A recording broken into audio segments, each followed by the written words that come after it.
Друзья, те, кто смотрит мои уроки, в вашем личном кабинете слева внизу есть кнопочка с мобильным телефоном, иконка такая, и можно зайти по QR-коду в приложение и скачать приложение GetCourse на телефон. Также на сайте мы разместим прямую ссылку, по которой вы сможете скачать это приложение, и на телефоне можно удобно довольно-таки смотреть мои уроки, так что пользуйтесь этой возможностью.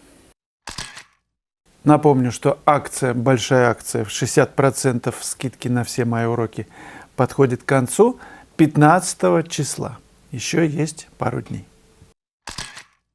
Светлана Левченко, у меня есть проблема, для кого-то может пустяк, а мне важно. Не получается условно 3-2 мазками изобразить людей в пейзаже. Стаффаж это, кажется, называется. Именно так. Вот прям мучаюсь и расстраиваюсь. Расстраиваюсь, как вы это делаете. Какие-то пятнышки, закорючки, но видно, что это люди, удивительно. А я вожусь часами и в итоге счищаю. Помогите советом, пожалуйста. Спасибо. Светлана, это проблема очень и очень многих. И не случайно, что Шишкин, по-моему, Савицкого просил вообще людей нарисовать, медведей нарисовать в картине. И там много перипетий на этот счет. Пейзажисты просили тех, кто умеет это делать, вписать в пейзаж, значит, людей. Стаффаж – это условное изображение человека, такое вот в виде намека. Я хочу вас спросить, нужно ли сделать на эту тему урок, потому что тема довольно-таки такая серьезная.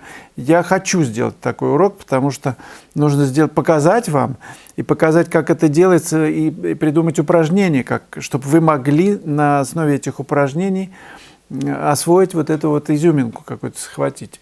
Быстро это не сделаешь, поэтому по мне так такой урок будет очень полезным. Надеюсь, что вы это подтвердите, и я этим займусь. Я вижу, как многие студенты в пейзаже хотят добавить стаффаж людей, оживает картина, оживают этюды, но мучаются, долго мучаются, пишут это долго, скрупулезно, в итоге внимание все перетягивается на этих людей, которые они вписывают в пейзаж, и нарушается гармония картины. Это делать нужно определенным образом, не нарушая ритма картины, его взаимосвязи, этой картины взаимосвязей. Поэтому давайте мы отдельно посвятим этому, я сделаю на эту тему урок и разберемся в этой сложной проблеме. Тут Трип, вы на своих мастер-классах поправляете работу учеников? Или, может, если вас просят вмешаться, вмешиваетесь? Я бы попросила вас поправить мою работу от начала до конца. Так это тогда будет моя работа. Бывает, что одна правка, 2-3 мазка совершенно меняют все, и работа закончена. Я просто это наблюдал, когда сам учился, просил там ребят кого-то тронуть, да, и, я помню, Бато, как мы писали на Чеховке, и я протягиваю ему кисточки и говорю, мазнешь? Вы же знаете, как он расходует краску. Значит, он говорит, напрасно ты меня сюда пустил. Берет так вот большую кисть, делает замес из всех красок, которыми там были. Я думаю, ой, ужас, как это все дорого, все, теперь ничего не остается. И он делает один мазок, прям. И говорит, все. И действительно, все.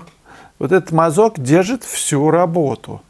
Поэтому я раньше поправлял, подходил, показывал, потом я стал показывать на своих работах. Поэтому я на мастер-классах пишу сначала, люди смотрят, потом делают свои этюды. Я подхожу, только говорю, где что. И показываю на кусочки отдельно, не на их работе, потому что это вмешательство изменяет все. Одна девушка, она где-то приезжала на класс в Сицилии, не помню, из какой-то европейской страны, где-то близко с Германией, может, Бельгия. И она говорила, как хорошо, что вы не правите своей работой, не участвуете, не вмешиваетесь в мою работу. Это же становится уже не моя работа, а ваша. Я говорю, только по этой причине, увидев, как вы вот, не вмешиваетесь, я только по этой причине приехала к вам. Ну, вот такое дело. Так что это чрезвычайно деликатное дело. Лучше рассказать, показать на своем или в стороне, но чтобы студент делал это самостоятельно. Все достигал. У него бывает такое, когда я это делал, когда я вмешивался, когда исправлял, показываю, исправляю, понятно? Понятно. Через какое-то время подхожу, и то, что я исправил, опять превратилось человек туда же, вот как он видит по-другому.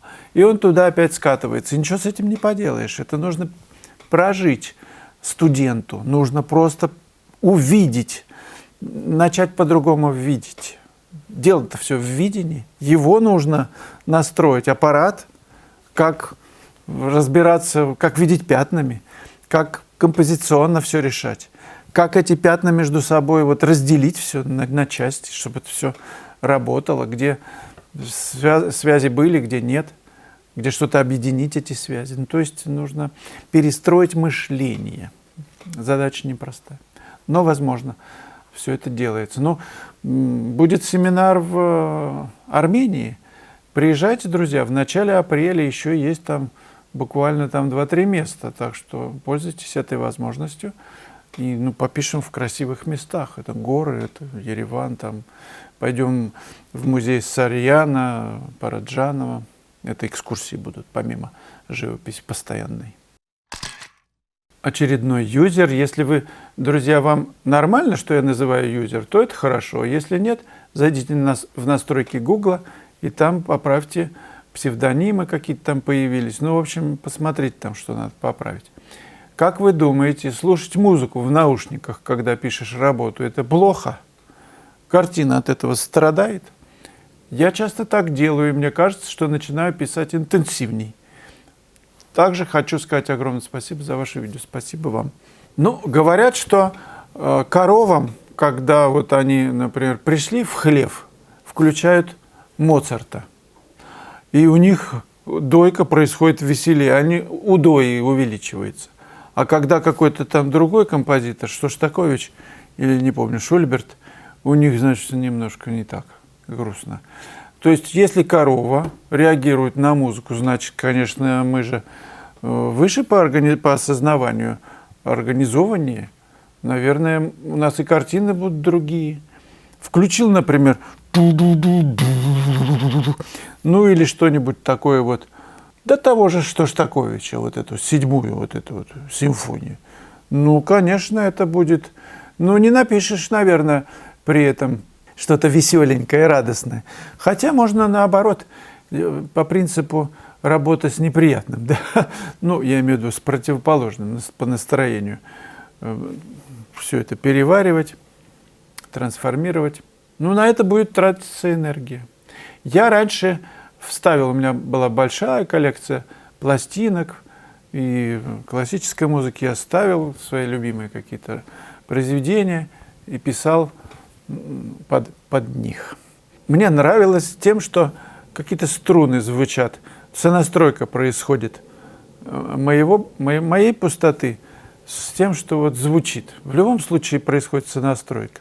Если рядом, например, работает отбойный молоток, ну, я не знаю, там 100 децибел, например, да, за окном, ну, наверное, будет все-таки менее приятно, если бы звучал, например, соловей пел, пташечка. Наверняка было бы более настроение такое возвышенное. Но я бы подбирал такую музыку, которая соответствует настроению картины, которую вы пишете.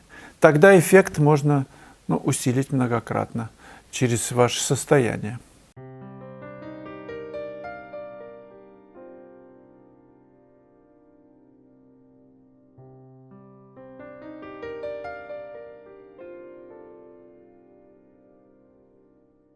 Друзья, после этого видео я предлагаю вам посмотреть 827-е видео «Художник и пленэрный опыт».